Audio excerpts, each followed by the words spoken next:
Magandang araw! Paano kung pipilitin kang talikuran ng iyong pananampalataya? Si Santa Agata ay isang kabataang Kristiyano mula sa Sicily noong ikatlong siglo. Kilala siya hindi lamang sa kanyang kagandahan, kundi sa kanyang matibay na pagmamahal kay Kristo.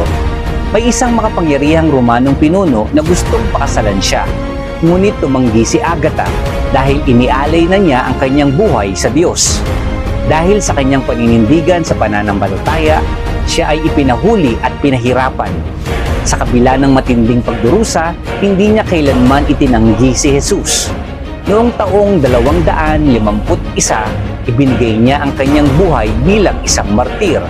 Ang kanyang buhay ay paalala na ang tunay na pananampalataya ay nangangailangan ng tapang, katapatan at pagtitiwala sa Diyos.